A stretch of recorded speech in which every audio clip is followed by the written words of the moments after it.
Good morning, good afternoon, and good evening.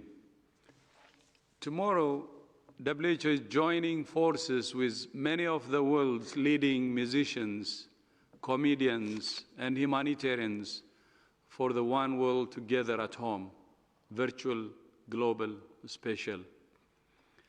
This is the result of a close collaboration with my good friend Hugh Evans from Global Citizens and the inspirational Lady Gaga to bring entertainment, joy, and hope into the homes of people all around the world whose lives have been turned upside down by the COVID-19 pandemic. I would also like to use this opportunity to thank Lady Gaga's mother, Cynthia Germanotta, who is our Goodwill Ambassador, who is doing a great job advocating for mental health around the world. And thank you so much, Lady Gaga, and thank you so much, Cynthia Germanotta, for your continued support and help. This is a family project, and we really appreciate for your commitment and dedication. This is an opportunity to express our solidarity with frontline health workers and to mobilize philanthropists, the private sector, and governments to support the COVID-19 Solidarity Response Fund, powered by the United Nations Foundation and the Swiss Philanthropy Foundation. So far, the Solidarity Response Fund has generated more than $150 million from more than 245,000 individuals, corporations, and foundations. These funds are helping us to buy personal protective equipment, lab diagnostics, and other essential supplies for the countries that need it most. So I would like to say thank you. Thank you so much. Thank you from our heart to those who have contributed. For further details about tomorrow's events, I'm delighted to welcome once again my friend and my brother, Hugh Evans, to say a few words, to be followed by the amazing Lady Gaga. Hugh, over to you. Thank you very much, Dr. Tedros, and thank you, members of the press, Your Excellencies, ladies and gentlemen. I'd also like to acknowledge Lady Gaga, who has played a leading role in curating One World Together at Home. During tomorrow night's special of One World Together at Home, you will see the worlds of music and policy come together to celebrate and support the dedicated and essential work of frontline community health workers. Whether it's the doctors, the nurses, or the lab practitioners, these are the real heroes in responding to COVID-19. Their sacrifices day in and day out deserve to be honored and supported.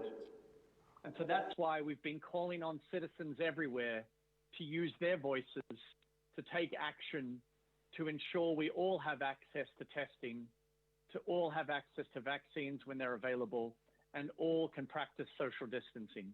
We've also been calling on philanthropists and the private sector to step up in support of the WHO's Solidarity Fund and local charities who are supporting the most vulnerable people around the world. Because we know that the most vulnerable in our communities must not be forgotten. And above all, we want to ensure that the frontline community health workers have the equipment and the support they need to fight this disease.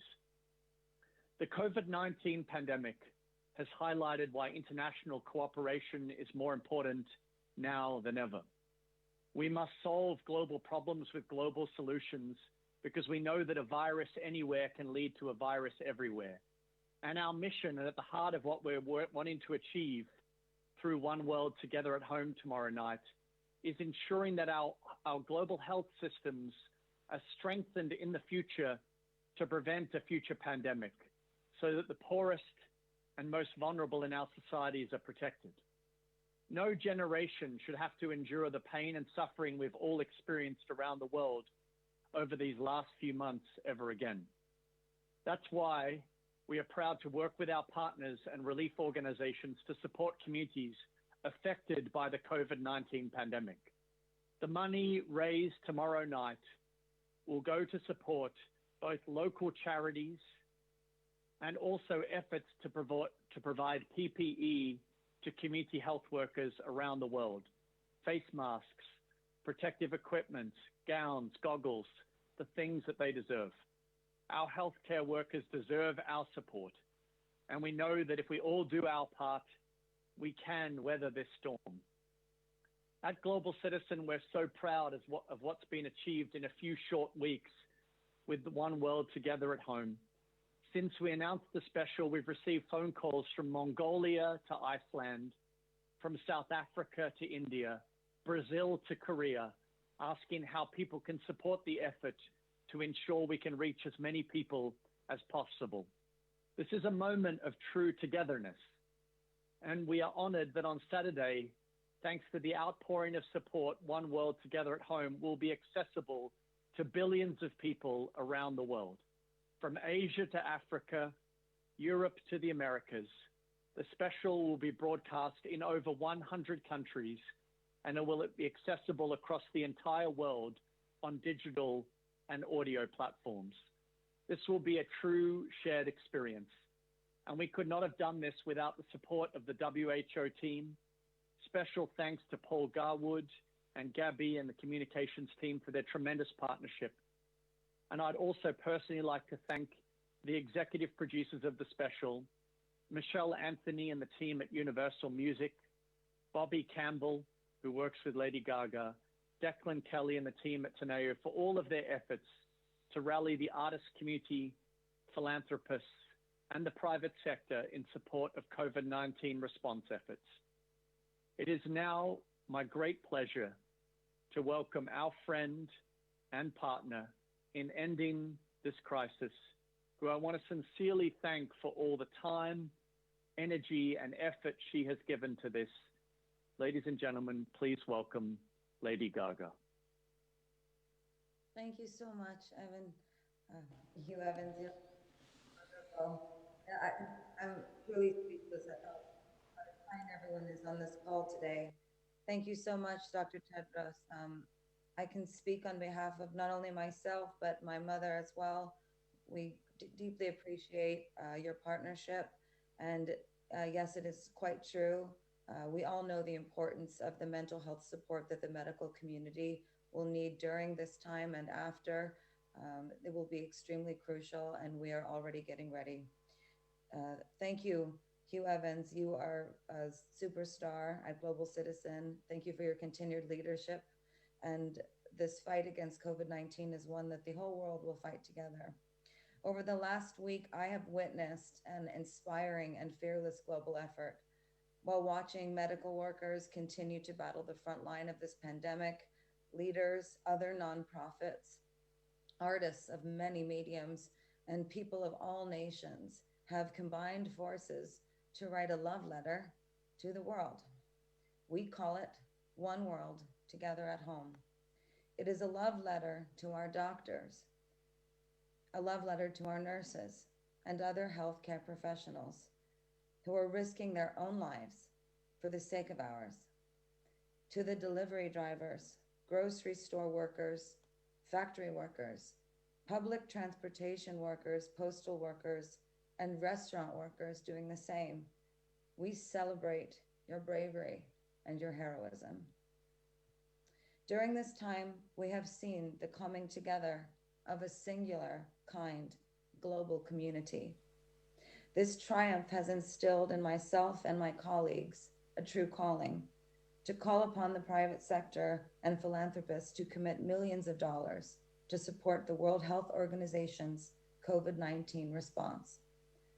To name a few of dozens and dozens of donors, we now additionally have donations from Procter & Gamble, Johnson & Johnson, Citi, Coca-Cola, Target, the Ford Foundation, Rockefeller Foundation, and Bloomberg Philanthropies.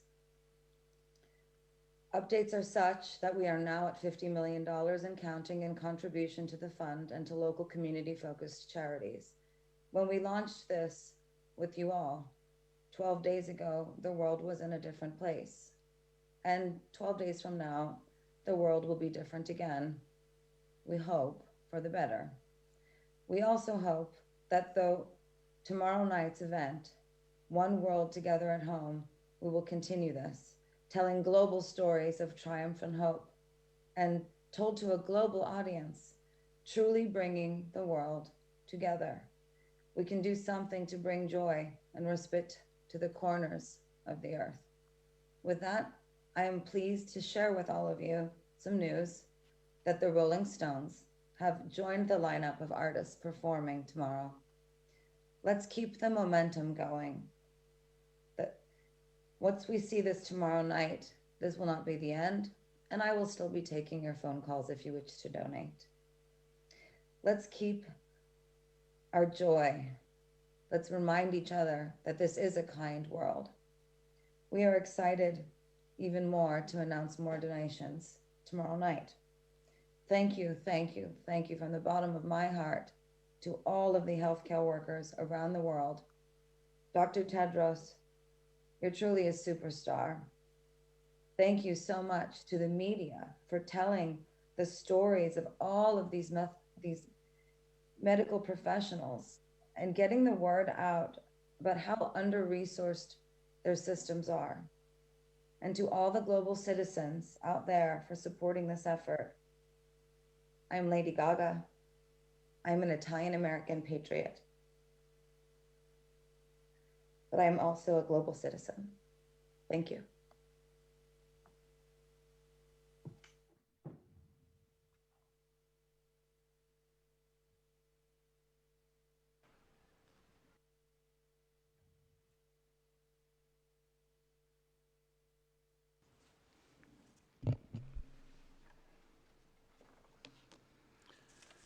Thank you so much, Lady Gaga, and thank you, Hugh. I look forward to joining you and millions of people all over the world tomorrow for what I am sure will be a wonderful event. And I share what Lady Gaga said. What the world needs is love and solidarity. So please accept much gratitude and much love from myself, Lady Gaga, and Hugh Evans, and all our colleagues here. That's what the world needs. Again, what the world needs is love and solidarity to defeat this dangerous enemy. More than 2 million cases of COVID-19 have now been reported to WHO, and more than 135,000 people have lost their lives. While we mourn for those we have lost, we also celebrate those who have survived and the thousands of people who are now recovering. WHO is updating our guidance to include recommendations for caring for patients during their recovery period and after hospital discharge. We're encouraged that several countries in Europe and North America are now starting to plan how to ease social restrictions. We have said previously that easing these measures must be a gradual process. And we have spoken about the criteria that countries should consider. Yesterday, we published our guidance on considerations in adjusting public health and social measures, which we encourage countries to read and apply. But although we see encouraging signs in some countries, there are worrying trends in others. In the past week, there has been a 51% increase in the number of reported cases in my own continent, Africa, and a 60% increase in the number of reported deaths.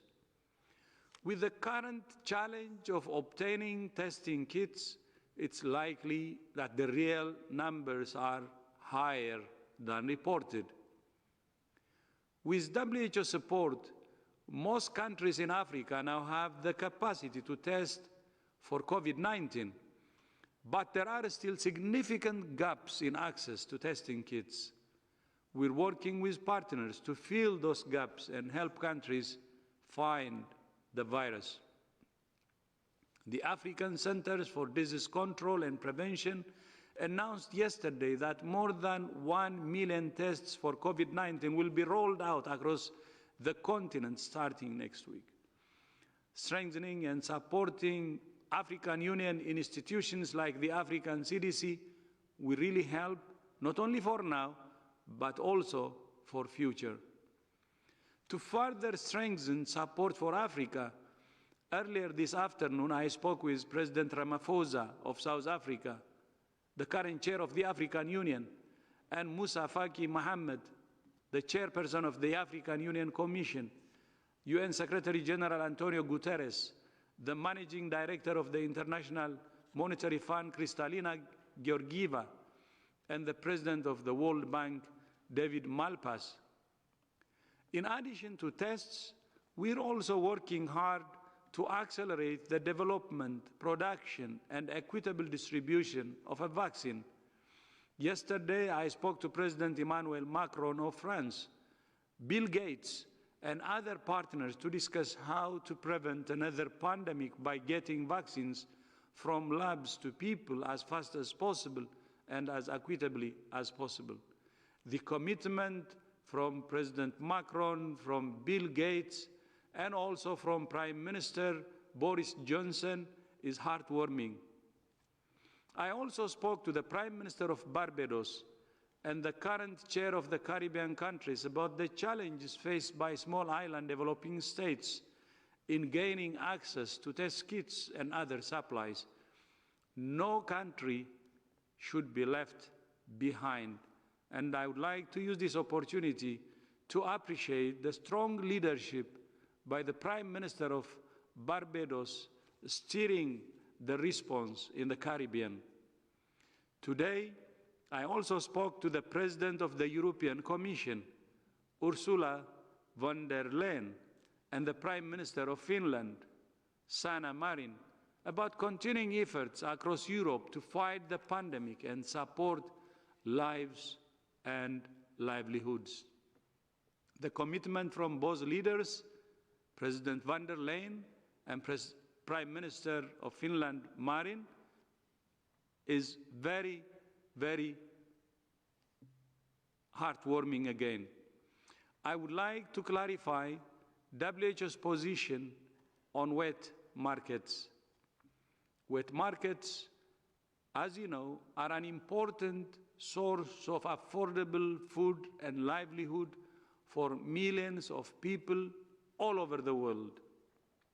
But in many places, they have been poorly regulated and poorly maintained. WHO's position is that when these markets are allowed to reopen, it should only be on the condition that they conform to stringent food safety and hygiene standards. Governments must rigorously enforce bans on the sale and trade of wildlife for food. WHO has worked closely with the World Organization for Animal Health and the Food and Agriculture Organization, FAO, of the United Nations to develop guidance on the safe operation of markets. Because an estimated 70% of all new viruses come from animals, we also work together closely to understand and prevent pathogens crossing from animals to humans. Finally, WHO is committed to keeping the world informed in as many ways as possible, in as many languages as possible. Our Viber chatbot is now reaching 2.6 million people with reliable evidence-based information and is available in 16 languages.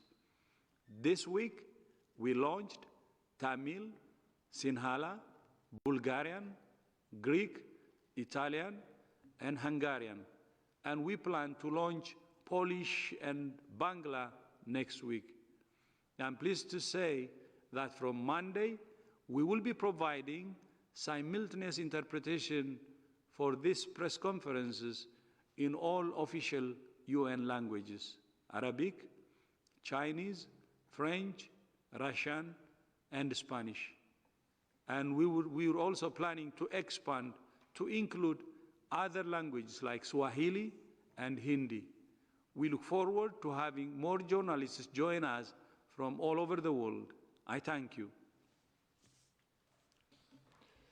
Thank you very much, Dr. Tedros. Indeed, this is a great news that we will have this press conference in other languages, and therefore many friends around the world will be able to join.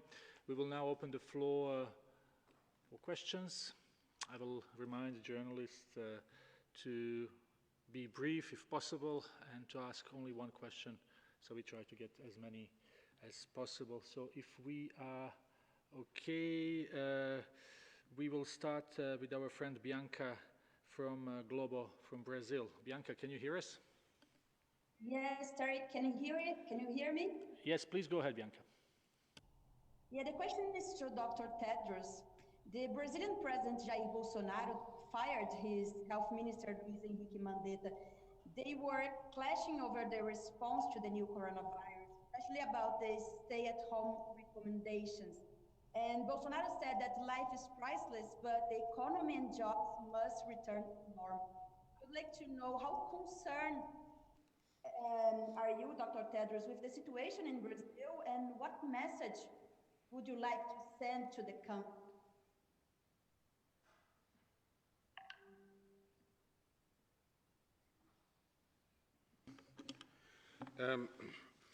Yes, we are aware that the President of Brazil changed his Minister of Health today. We'd like to thank that Minister for his service to the people. It's key, though, that not only the government of Brazil, but that all governments take an evidence-based decision, have a whole of government and have a whole of society approach to responding to COVID-19 pandemic. We all have a duty to protect our most vulnerable populations. PAHO, our Regional Office for the Americas, has been supporting Brazil in preparedness and response to COVID-19 since January this year, and is helping Brazil to purchase millions of PCR tests to expand diagnostic capacity, with the first batch scheduled to arrive next week. We want to focus on providing technical, operational and scientific support to Brazil through our Regional Office for the Americas, PAHO, and to do that consistently and without fail in support of Brazil and all countries in Central and South America and the Americas as a whole.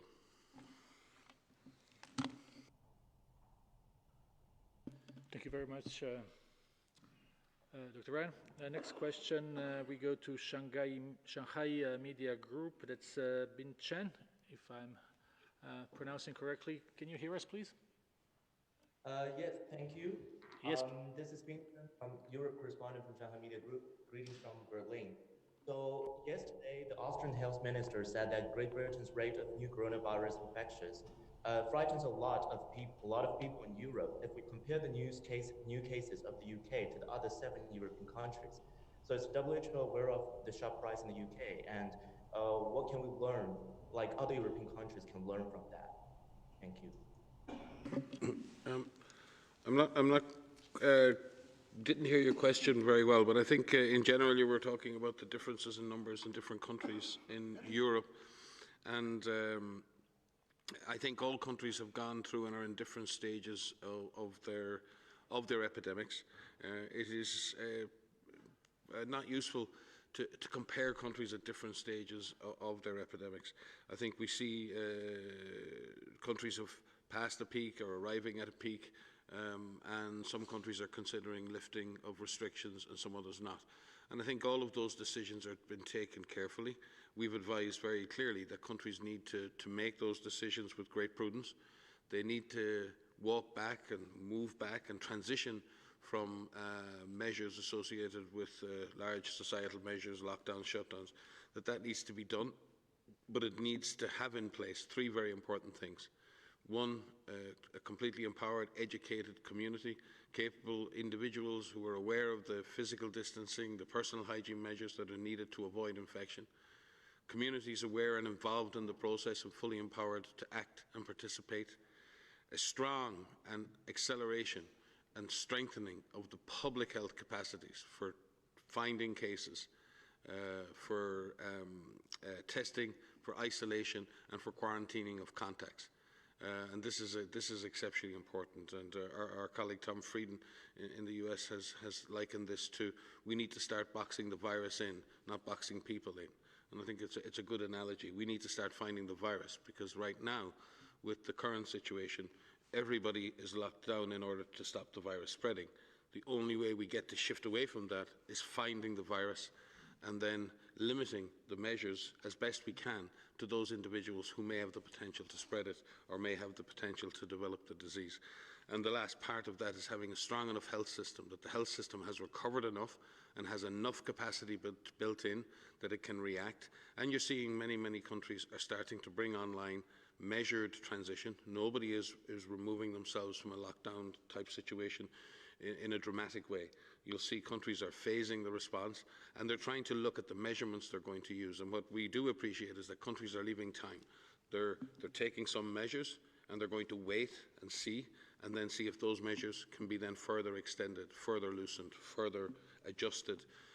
And we believe this is a prudent approach. And I think you'll see all countries in Europe eventually doing that. But as I said, each country is in a different stage of its epidemic. And at this point, I think it's really important that we don't start to compare countries as to where they are in the lifting of these public health and social measures. We have to look at the situation they're in and how they're dealing with their unique situation. Thank you very much, Dr. Ryan. Next question comes from Chile, from Eduardo Teletrece. Eduardo, can you hear us? Yes, thanks. Hi, I'm Eduardo from Teletrece. Thanks for your time. Here in Chile, a card will be applied for recovered patients from COVID-19. The government says that this patient stop infecting the rest of the population. We know that it is a measure that is also analyzed in other countries. My question is, what is the WHO opinion on these measures? Is it recommended? And should a PCR test be required to deliver this discharge card? What is the international experience like? Thanks. I will start, and Maria will follow up on the technical side. WHO does not have a position on this approach. I think what we do have is advice for countries to be very prudent at this point. Number one, we need to be sure that what tests would be used to establish the status of an individual. And there's lots of uncertainty around what such a test would be and how effective and how performant that test would need to be. And secondly, a lot of the preliminary information that's coming to us right now would suggest that quite a low proportion of the population have actually seroconverted. So it may not solve the problem. There's been an expectation maybe that herd immunity may have been achieved and that the majority of people in society may already have developed antibodies. I think the general evidence is pointing against that and pointing towards a much lower seroprevalence, so it may not solve the problem that governments are trying to solve. And then thirdly, there are serious ethical issues around the use of such an approach, and we need to address it very carefully. We also need to look at the length of protection that antibodies might give. Nobody is sure whether someone with antibodies is fully protected against having the disease or being exposed again.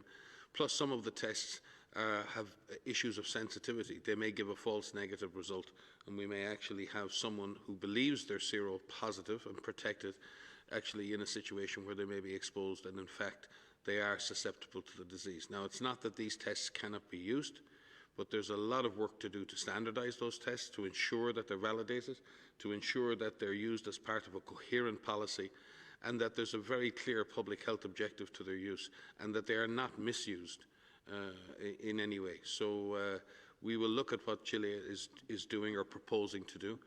We will look at what all countries are proposing to do, and we will offer the best advice we can based on science and ethics to them. Maria?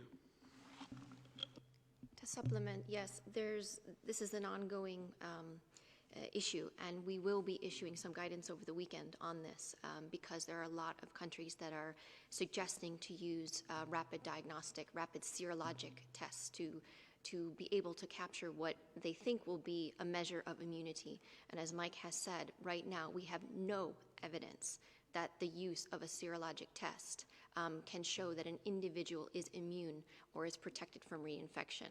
What the use of these tests will do will measure the level of antibodies, and it's a response that the body has a week or two later after they've been infected with this virus.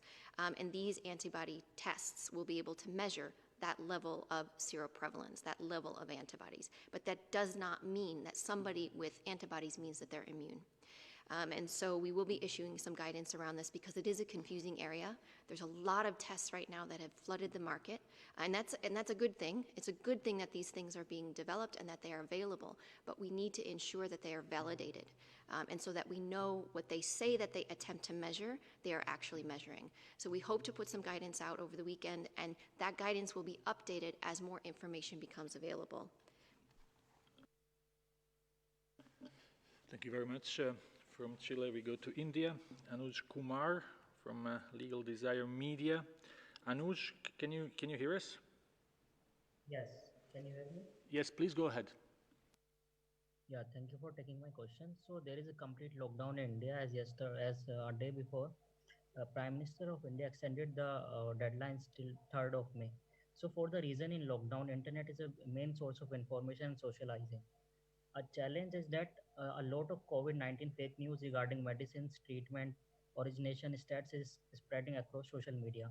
So can you please elaborate on what measures have WHO taken with social media platform like Facebook, WhatsApp, Twitter to tackle such fake news, and search engine like Google to remove search listing of such pages with fake news?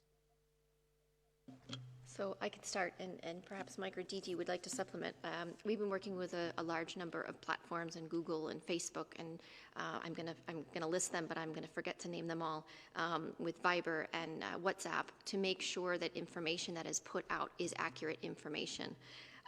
We have been fighting this infodemic since the beginning. There's a lot of information that is out there that is inaccurate, and we're working very hard to ensure that when someone searches for COVID-19, that the first thing that comes up is a reliable source. And that would either be a WHO website or national websites, and so that you can find accurate information. And so when you search, you find the latest accurate information because this is an evolving field. It is confusing out there because unfortunately sometimes the misinformation gets circulated more. So each of us has a responsibility that when we see something and we see something that is false, or we think something is false, we don't pass that on. That's our responsibility as well. But we're trying to ensure that we address the myths, we address the inaccuracies. We have something up called Mythbusters, where we hear about rumors, potentially rumors that could be damaging and harmful to health. We address those head on to make corrections, and we try to get that information out as quickly as possible to ensure that when you do a search, that all of the platforms will give you the reliable information first. And if I can supplement, our EpiWin platform, our information network for epidemic, also provides direct access to many, many communities around the world, religious and faith-based communities, to working communities, to commercial communities, all over, in many, many places. And we have channels for each and every one of those areas in which there are webinars and there are interactive sessions in which we engage with civil society at all levels, all around the world. But I also just would like to say, because we never ever get a chance to do this, is to really thank our media and social media teams. They're the silent heroes of our response and have engaged and understand that we don't go after the messenger. What we try to do is make sure that we replace bad information with good information, and that's as important in fighting a virus as any frontline health worker. So chapeau to our teams who do the silent work. I just would like to add to that. India has actually a strong capacity to help in this. It can play a big role in fighting infodemic. And as Maria and Mike said, we're partnering with Google, Facebook, and others. And we would like to use this opportunity to act not only at the global level, but at the country level. But taking into account India's capacity will be really good. And as I said earlier, we would like to reach out to India directly using Hindi. Mujhe Hindi nahi aate, but at least we would be able to send messages and partner with India to fight the infodemic, which is actually causing lots of problems and blocking millions from getting the right information. So we call on India to partner with us, use this opportunity because of its capacity to fight infodemic, because it has a big capacity. Thank you.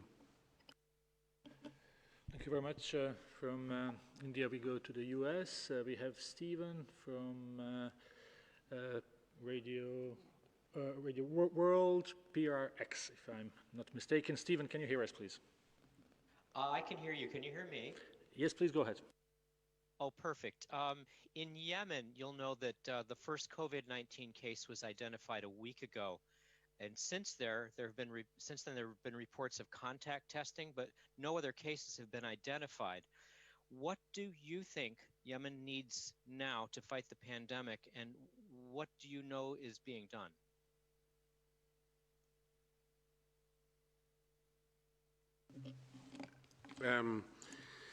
WHO continues to support all communities in Yemen. We've put in place, or are supporting, local health authorities and agencies in implementing case finding and contact tracing, and using polio teams and other teams to do that.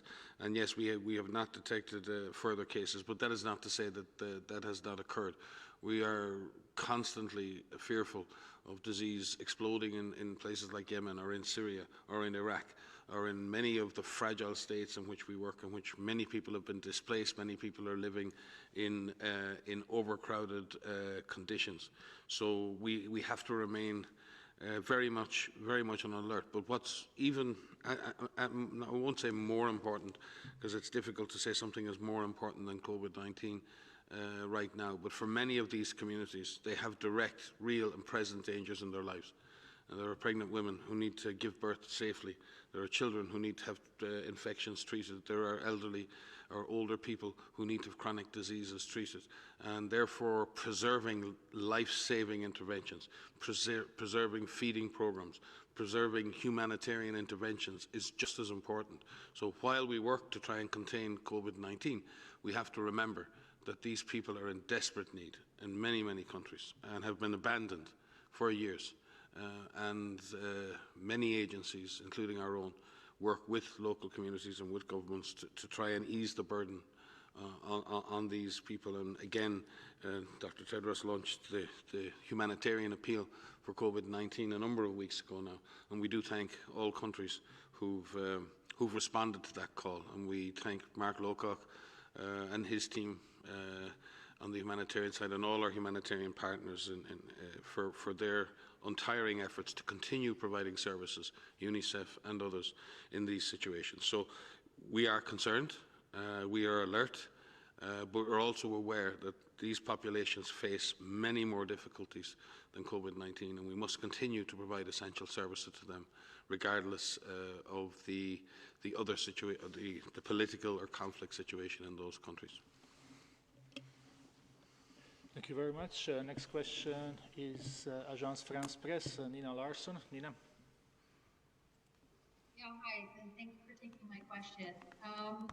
I wanted to ask you, I see that, sorry, I'm just trying to pull up my question here. I see that U.S. President Donald Trump said earlier today that he believes China's coronavirus total is far higher than admitted. And this came after the Wuhan revised up its death toll by 50%. I was just wondering how confident WHO is in the numbers you've currently been provided by China, and what ability do you have to actually verify them? Thank you very much. So I'll start, and perhaps Mike or Gigi would like to supplement. So we are aware of new numbers that were reported overnight from China, which added an additional 325 cases and 1,290 deaths from Wuhan. And this was done in an attempt to leave no case undocumented. What we understand is that they've used an existing law of statistics to find these cases. And what they did is they reviewed different databases. They looked at the database that is kept for all of the confirmed cases. They looked at their funeral service systems. They looked at hospital systems. They looked at laboratories to see if there were any duplications or if there were any cases missing. They looked for cases in fever clinics and hospitals, and detention centers, and elderly care centers as well. And what they have reported is that the discrepancies in these cases were due to a number of factors. First is that the healthcare system in Wuhan was overwhelmed at one point, and some patients died at home. Secondly, is that medical staff were delayed in reporting of these cases because they were focused on providing care for those patients and they didn't fill out the forms in time. Next is that there were additional locations that were built. And if you remember, in Wuhan in particular, some of the hospitals themselves were overwhelmed. And so they set up these makeshift hospitals that they called them, which were essentially stadiums and other facilities where they put mild cases to be cared for. And in those situations, the reporting wasn't done in a timely manner. And so those cases were added. And in some situations, the reports weren't filled in completely. And so what they did is they did a review of that and they revised their numbers, and those were the numbers that were updated overnight. It is very important to know the numbers of people who have died from COVID-19 because this is of public health importance. And it is important that we have the accurate reporting of this. And in such, WHO has developed some guidance around this, which is for their international guidelines for certification and classification of COVID-19 as a cause of death. And this is based on ICD codes that exist. And our primary goal is to support countries in their ability to classify people who have died from COVID-19. And I just want to say that this is something that is a challenge in an ongoing outbreak, to identify all of your cases and to identify all of the deaths as an outbreak happens, especially if systems are overwhelmed. I would anticipate that many countries are going to be in a similar situation where they will have to go back and review records and look to see, did we capture all of them? I've seen a number of reports from media where people have been in a number of different countries where people have died outside of a hospital system. And so it will take some time for those individuals to be classified. So it is important that cases that do die from COVID-19 are recorded, and we've provided some guidance to support countries to do so. Thank you, Maria, and thank you for the clarifications there. But we would also like countries to be as fast as possible in that process. And I know that it's somewhat forensic to go through these processes, and everyone wants to be sure. But it's really important that we understand the size and scale of the pandemic as it moves forward. And the use of a probable case definition or others where you can, in a sense, say, yes, this was probably a COVID-19 case is better. I would commend the authorities in New York, for example, who've announced a list of, or a number of probable deaths, which gives a much better sense of the impact of the epidemic. And it's that kind of speed with doing that. Those numbers may change over time, but I think it's always better when people put forward the data that they have as early as possible, because that keeps us on top of what the impact is and allows us to project forward in a much more accurate way. So I think, as Maria said, all countries will face this, but I do think it's important that countries provide that data as quickly as they can in the interests of moving our collective efforts forward to control this pandemic. Thank you very much on this. Next question is Gabriela Sotomayor, our friend from Geneva-based press corps. Gabriela, please go ahead. Thank you very much, Ty. Thank you for giving the question. It's very nice to see you all. And I have a question. I want to come back to the issue of Taiwan. We hear more more criticism on Taiwan being excluded from COVID-19. They have very few cases and they can offer their experience to the world. So I would like to have your comments on this and well, it's just that. Thank you. So I will start. So just to say, I will repeat what I said the other day. We have been working with colleagues from Taiwan on the technical side throughout this pandemic.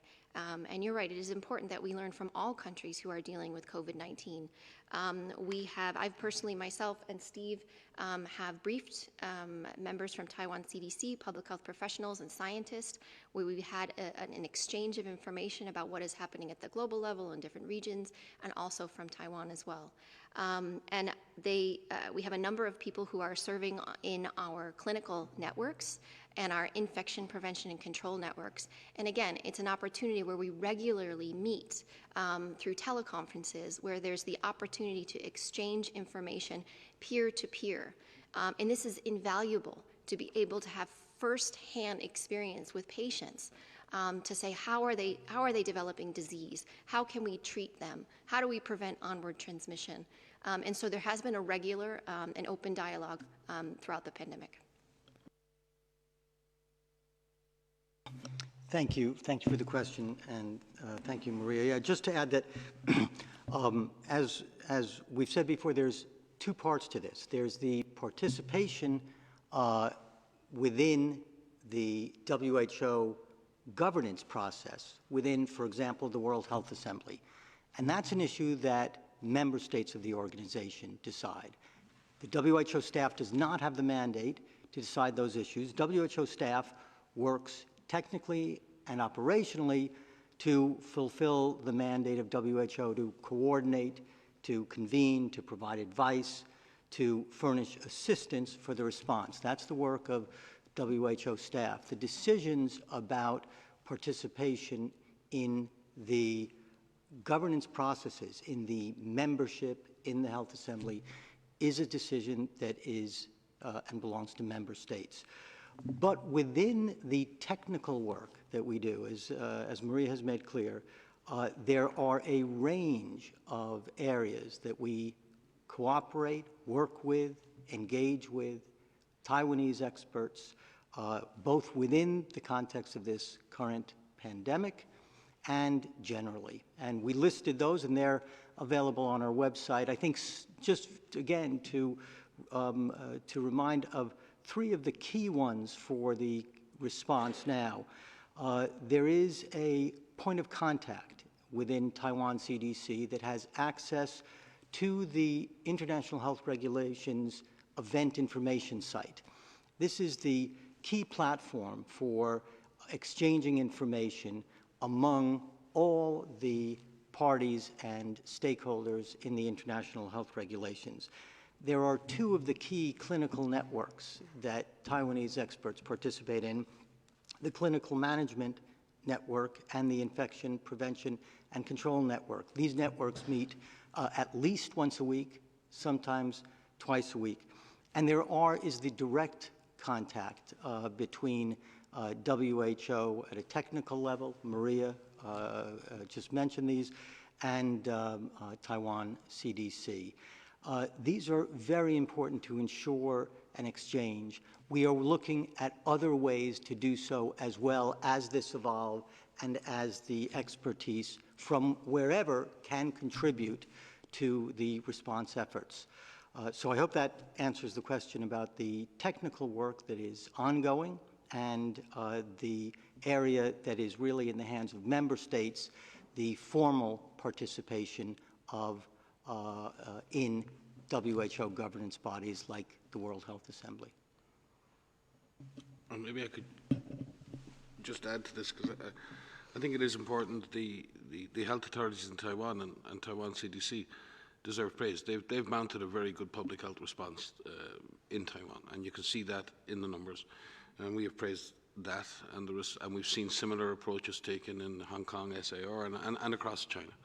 And we are observing, and we are watching, and we are bringing Taiwanese colleagues into the networks, the technical networks, so they can share their experience, and they can both contribute their knowledge, but also seek new knowledge from outside. And I do believe that health experts from Taiwan CDC were involved in one of the initial missions in China with colleagues from Hong Kong, SAR, as a joint mission to Wuhan by the National Health Commission in Beijing. So that there, as Steve has said, these kinds of scientific collaborations without China are extremely important. But Taiwan health authorities, Taiwan CDC, professionals and health workers in Taiwan have stood on the front line. They've served and they have done service to their populations, and as many others have around the world. And from our perspective, we all stand with our professional, scientific and health colleagues everywhere. Thank you very much. Now we will go to Simon Ateba from Today's News Africa. Simon, can you hear us? Yes, I can hear you. Thank you for taking my question. My name is Simon Ateba from Today News Africa, and my question is on Africa, not just sub-Saharan Africa. We know that the cases have escalated in the past few days. We have almost 1,000 deaths now. We have more than 17,000 cases. So is there anything that we can do in sub-Saharan Africa at this moment that containment seems to have failed? And if I can quickly add something also, here in the US, we have in the past 72 hours, we've had 11,000 deaths. We've had almost 100,000 new infections. At the same time, we hear authorities saying we are almost reaching the peak. So my question is, when can countries know that the peak is close or has been reached? Thank you.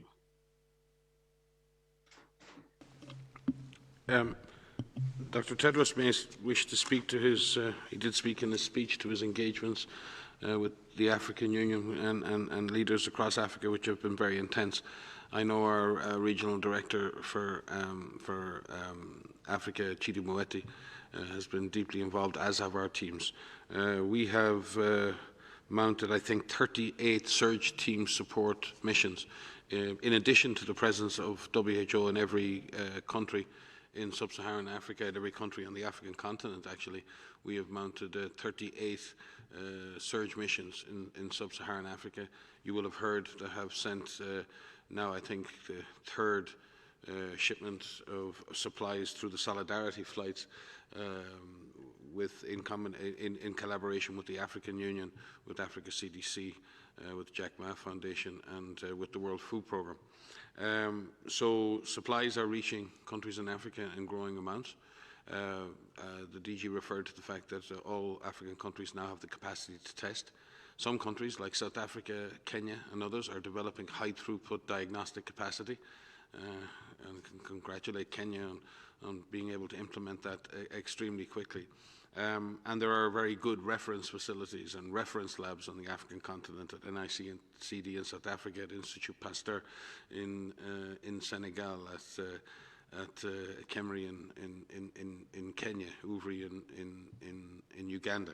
So there are real capacities across Africa to do the job that needs to be done. There's a deep history of containing epidemics, a very strong polio program across Africa. Now, there are the advantages that Africa has, but there are constraints, and you're absolutely correct.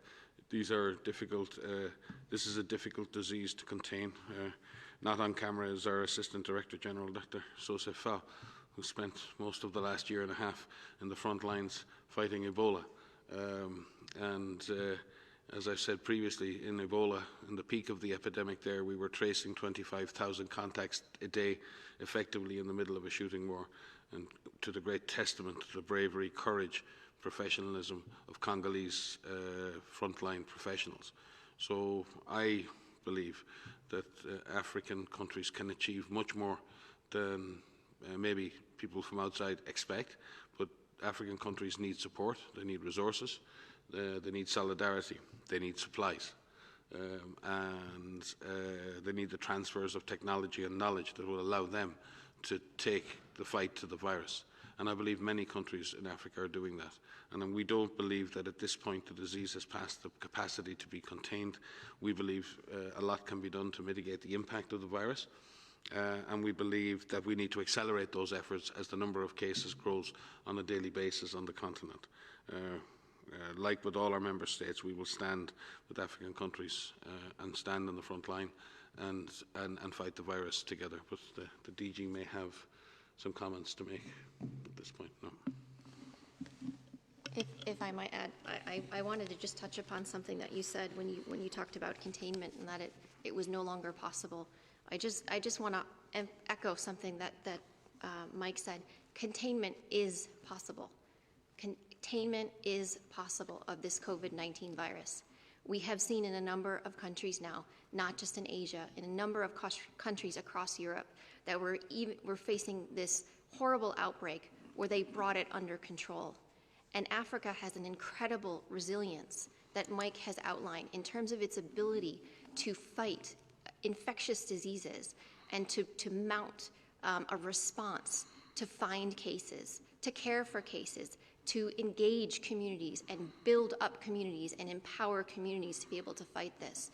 And so I was a little worried in what you said. I don't want you to lose hope. Containment is possible.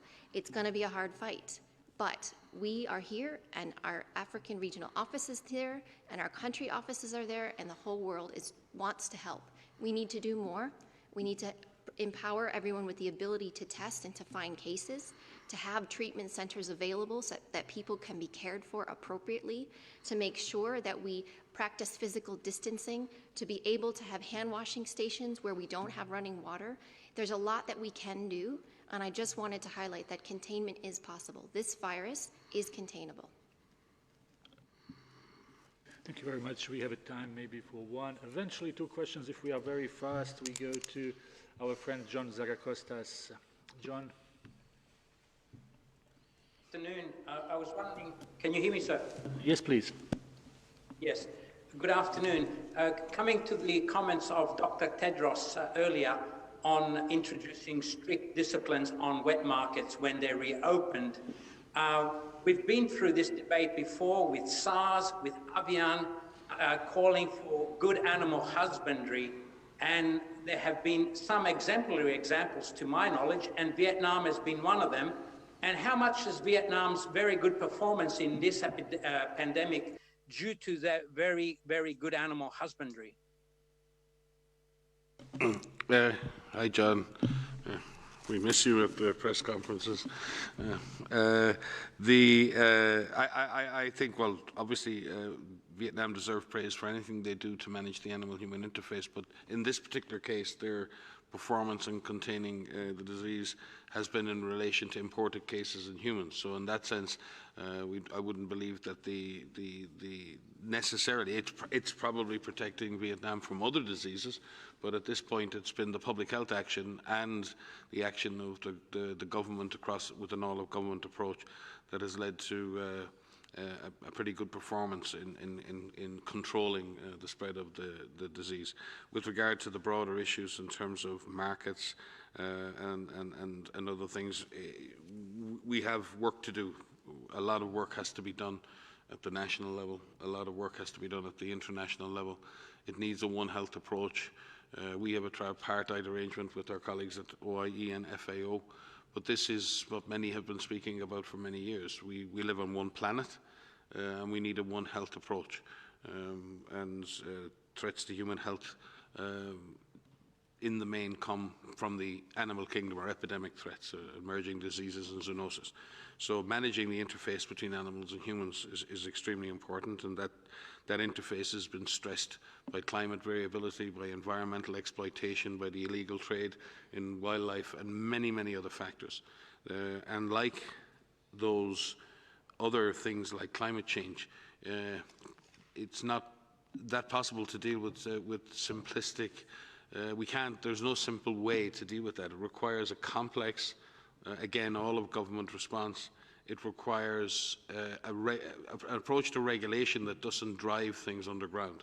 It's really important at this point that we ensure that right now around the world there's a lot of illegal trade in wildlife. We need to be very, very sure that markets are safe, they're well regulated, they're well run, but as the Director General has said, many, many millions of people get their primary source of nutrition from such markets. How do we make markets safe? How do we make markets do their job, which is provide nutritious food for people in a manner which is safe? And that's going to require a very deep discussion between countries, within countries, and across sectors in order for that to happen. I would like to add to that. My background is in emerging diseases and zoonotic pathogens. These are viruses that jump from animals to humans. And I was very fortunate to spend almost 2 years in Cambodia, almost 15 years ago now, where I was working at Institut Pasteur, and I was studying avian influenza, H5N1. And what we were doing is we were working in the markets, and there are hundreds of researchers, maybe more than that, in the area of Southeast Asia that have looked at markets and have looked at animals in the markets and where do those animals come from? Where are they onward sold? How are they sold? How are they sold in a safe manner to keep the people who are working with those animals, to keep the people who are buying those animals safe? What we have learned from the sale of animals in markets is that there are safe ways to do this, and that you're right. What we learned from Vietnam, what we've learned from Cambodia, what we've learned from Thailand, what we've learned from China in terms of the safe operation of these markets needs to be carried forward. It needs to be done better, and it needs to be done better at a global level. And we work very closely with FAO and with OIE, and we have guidance on how these markets can be operated safely to ensure that we prevent and we minimize the opportunity for these viruses to jump from animals to humans. So there is a long way to go there, but we have learned a lot over the years with avian influenza, with SARS, and we still need to learn about COVID-19 and the zoonotic origins of COVID-19. Thank you very much. So I'm looking at time, and Director General has an important call to go to. So unfortunately, we will have to conclude here. But obviously, we will see you next week. We do apologize to many journalists who, again, were online and were not able to ask questions, but we are trying really our best. If you have questions that you need answers immediately to, please send us an email to media@who.int. We will have an audio file sent to you shortly, and transcript, as always, tomorrow. I wish you a very nice weekend.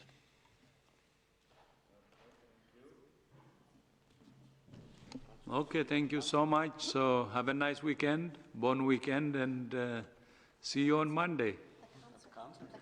No, see you at the concert actually tomorrow evening, Geneva time, but I think it will be a morning somewhere, afternoon somewhere.